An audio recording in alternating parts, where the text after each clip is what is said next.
Fong Tong Kan began, smug and confident, but I was faster, sharper. I met his every attack, parrying his verbal thrusts, driving him back step by agonizing step. I started with the poison.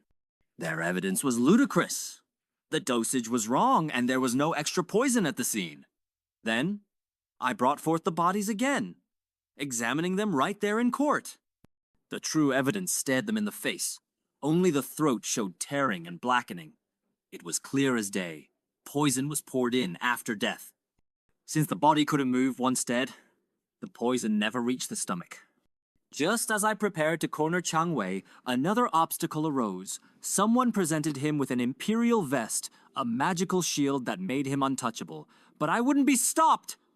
I used my constable to subtly intimidate the other witnesses, whispering just the right words, until fear, or perhaps a flicker of conscience, compelled them to reveal the truth. They tried to silence a pregnant witness, but I roused the crowd, every person in that courtroom, against such barbarity, saving her from harm. My plan worked.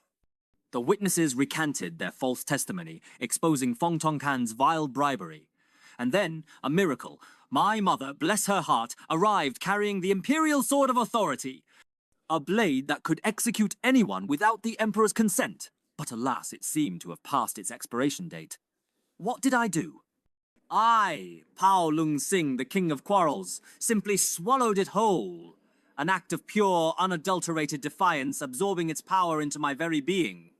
With the sword's essence flowing through me, I launched my final assault on Chang Wei.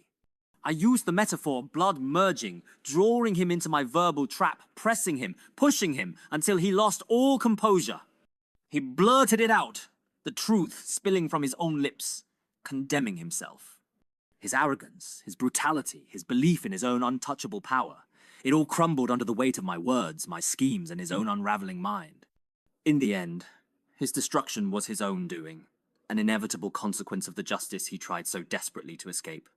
I, Pao Lung Sing, had returned, not just to hail the judge, but to be the judge, the very embodiment of justice, however absurdly it manifested.